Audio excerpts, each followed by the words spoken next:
कैसे बताए कि तुझको चाहे यारा, बता ना पाए बातें दिलों की, देखो जो बाकी आंखें तुझे समझाए। तू जाने ना, तू जाने ना, तू जाने ना, तू जाने ना। मिल के भी हम ना मिले, तुमसे न जाने क्यों मीलों के है फासले, तुमसे न जाने क्यों अनजाने है सिलसिले, तुमसे न जाने क्यों सपने हैं। अरे यार, ये सब भी अभी होना था। कोई होटल रूम भी नहीं मिलेगा इतनी रात में, और ऊपर से टियांग को भी फ़ोन नहीं कर सकता हूँ क्योंकि वो भी बिज़ी होगा। अब कहाँ पर जाऊँगा यार मैं। तो आर्मी, अगर आप सब ये सोच रहे हो कि जंगकुक यहाँ पर क्या कर रहा है, तो मैं आपको बता देती हूँ कि जंगकुक जिस अपार्टमेंट में रहता था वहाँ का उसने रेंट जो है पे नहीं किया। इस वजह से वहाँ के ओनर ने जंगकुक को वहाँ से निकाल दिया है, और इतनी रात में जंगकुक को कोई होटल रूम भी नहीं मिल रहा है, इस वजह से वो बाहर है।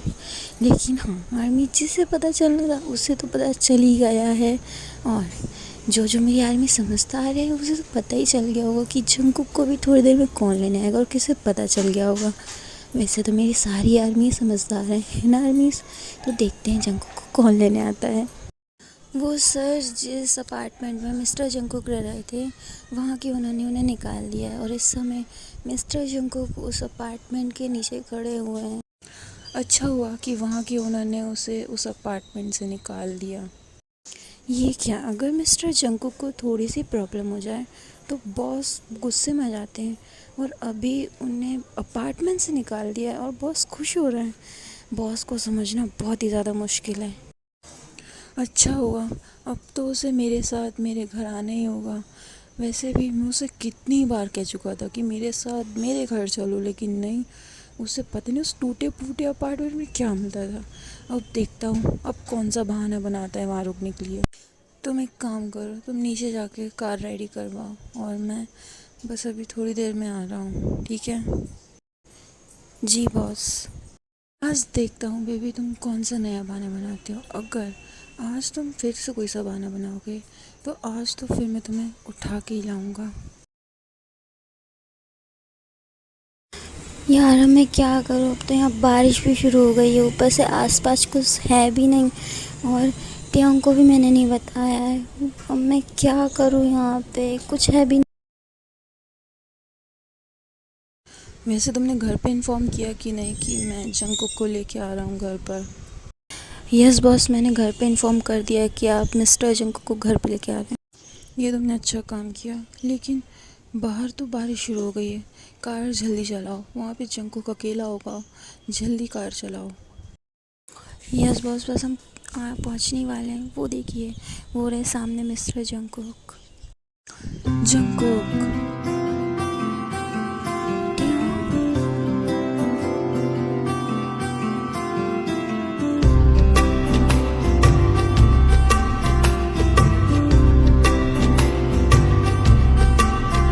तेरे साथ में हो सुबह, तू ही सबसे पहले हो, रातों में बातें तेरी नींद को दे जगा, तेरे पास हर पल रहूं यही आरज़ू है मेरी, सांसों में तेरी महक हो, हाथों में हाथ तेरा। जंगकुक तुम ठीक हो ना? तुम्हें कुछ हुआ तो नहीं ना? हाँ टियांग, लेकिन तुम यहाँ कैसे आए? मैंने तुम्हें बताया नहीं था कुछ भी। तुम्हें क्या लगता है मुझे नहीं पता चलेगा? अगर सोचो आज अगर मुझे पता नहीं चलता तो मेरे साथ क्या हो सकता था। तुम यहाँ इतनी बारिश में, तुम्हें पता है मैं कितनी ज़्यादा टेंशन में था, लेकिन तुम्हें क्या है, तुम पागल हो। लेकिन टियांग, मैं देखो मैं बिल्कुल ठीक हूँ, मुझे कुछ नहीं हुआ। वो मुझे दिख रहा है, लेकिन अब तुम मेरे साथ चलोगे, मैं तुम्हें बिल्कुल भी नहीं चलने दूंगा। लेकिन ट्योंग सुनो तो। क्या लेकिन? हाँ क्या? आज तुम्हें पता है तुम्हारी वजह से आज तुम यहाँ पर हो। मैंने तुमसे कितनी बार बोला कि तुम अपने घर चलो, लेकिन नहीं, तुम्हें यहीं पे रहना कितना वो लगता है। लेकिन अब तुम मेरे साथ चलोगे, तुम्हें समझ में आई? हाँ तो तुम ये बात आराम से ही बोल सकती हो ना, मैं वैसे भी इतना रो रहा था और ऊपर से तुम और मुझसे चिल्ला के बात कर रहे हो। तुम बहुत गंदे हो।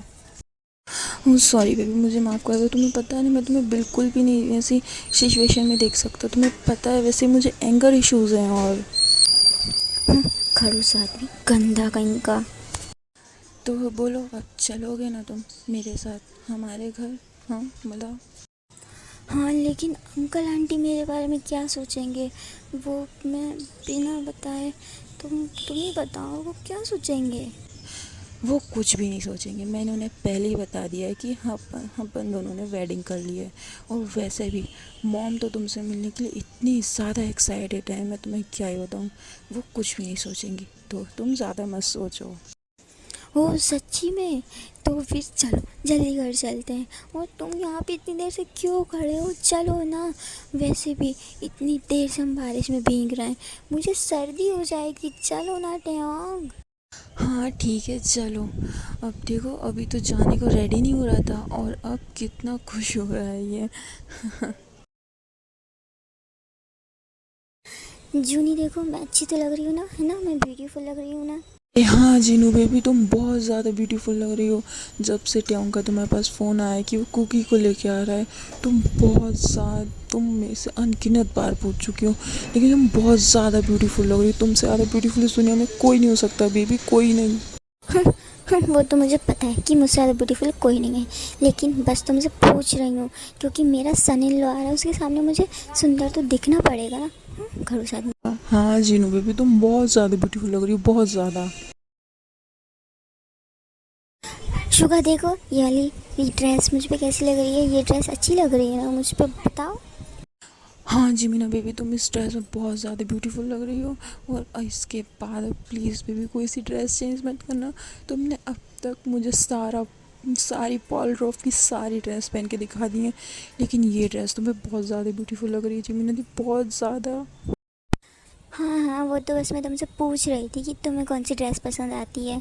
और वैसे भी शुरू में मैंने यही ड्रेस पसंद की थी, वो तो बस मैं तुमसे पूछना चाहती थी। अरे तो जीमिना बेबी पहले ही पूछ लेती ना तुम मुझसे। हाँ तो वो तो मैं तुम्हें सिर्फ ऑप्शन दिखा रही थी कि तुम्हें कोई और सी ड्रेस पसंद आ गई, तो अब इसमें भी क्या मेरी गलती है? हाँ बताओ। अरे नहीं नहीं जीमिना बेबी, तुमने बहुत अच्छा काम किया, बहुत अच्छे। अब चले? हाँ वो तो मुझे पता है कि मैं हमेशा अच्छे काम ही करती हूँ। हाश बच गया, नहीं तो अभी जीमिना बेबी रात में मुझे कमरे से बाहर निकाल देती और बाद में मम्मी मुझे अपनी पिंक स्लीपर से मारती। लेकिन वैसे यहाँ पर जब मेरा ऐसा हाल है तो फिर डैड का क्या हाल होगा? जाके मुझे देखना पड़ेगा कि डैड का क्या हाल है। मम्मी ने तो उन्हें और बेहाल करके रखा होगा। वैसे जीमिना बेबी चलो अब अपन चलते हैं। हाँ बस 2 मिनट रुको। इस लड़की ने 2 मिनट कह के पूरे 1.5 घंटे लगा दिए हैं। ये सब कुछ इस ट्योंग की वजह से हो रहा है। इससे तो मैं बाद में चुन चुन के बदला लूँगा बेटा, तेरे से तो मैं। हाँ ठीक है चलो, अब मैं हो गई रेडी। उसके बाद हमारा शुगर बिल्ला चला जाता है अपने डैड के मज़े लेने। वैसे बाप बेटों की हालत तो एक ही है गाइस। देखो मॉम मैं आ गई, और वैसे मेरी ये ड्रेस मुझ पे अच्छी लग रही है ना, देखो। हाँ जीमिना तू बहुत ज़्यादा अच्छी लग रही है, लेकिन तू ये देख, मैं अच्छी लग रही हूँ, मैं ब्यूटीफुल लग रही हूँ ना आज। हाँ मामा आप बहुत ज़्यादा ब्यूटीफुल लग रही है। और चलो हम और कुछ काम देख लेते हैं, क्योंकि इन दोनों से तो हम कोई उम्मीद ही नहीं कर सकते हैं। हाँ जिमिन चल अपन चलें, क्योंकि ये दोनों तो कुछ काम ही नहीं कर सकते, सारे काम बिगाड़ के रख देंगे। उसके बाद जिमिन और जिन हमारे बेचारे शुगी बिल्ला और हमारे आर्यन पप्पा का रोस्ट करके बाकी के काम करने चली जाती हैं। डैड अब मुझे लगता है इस घर में अपन दोनों की कोई इज्जत नहीं है, क्योंकि जब देखो तब ये दोनों अपना रोस्ट मार देती हैं। ये तो तूने सही बोला, लेकिन अपन कर भी क्या सकते हैं? अगर कुछ बोला तो जिनू अपने फ्राइंग पैन और पिंक चप्पल से अपन दोनों को मार मार के इस घर से बाहर निकाल देगी। इसलिए सबसे अच्छा एक ही काम है, चुपचाप बैठे रहते हैं, तू भी और मैं भी, ठीक है? आप भी ना डैड। वैसे डैड आपको डैम ने बताया क्या? वैसे तो भी जंकुक आने को तैयार नहीं था, तो अभी एकदम से क्या हुआ? क्या कुछ प्रॉब्लम हुई जो उसे अर्जेंट योंग लेके आ रहा है यहाँ पर? इतना सब तो मुझे भी नहीं पता है कि वो क्यों इतने अर्जेंटली जंकुक को लेके आ रहा है, क्योंकि उसने सिर्फ मुझे कॉल पे इतना पता है कि वो जंकुक को लेके आ रहा है। अब वो आगे क्या हुआ वो सिर्फ वही बता सकता है। आने दो उस टाइम को, क्योंकि उसने मेरा आज पूरा दिन बर्बाद कर दिया। उसके चक्कर में आज जिमीना बेबी ने मुझे इतना परेशान किया है कि उसका बदला तो मैं उसे चुन चुन के लूँगा। तो बस आर्मी, आज की ये रियल स्टोरी का फर्स्ट पार्ट यहीं पे ख़त्म होता है। अगर आपको अच्छा लगे तो प्लीज़ मुझे कमेंट बता के जाना। और ये पार्ट मैंने इतना ही बनाया है, इसका सेकंड पार्ट अगर आपको अच्छा लगेगा तो ही मैं बनाऊँगी, क्योंकि मेहनत बहुत ज़्यादा लग जाती है यार। तो बस आज के लिए इतना ही। सी यू सून। आप सब अपना ख्याल रखना। Bye bye army.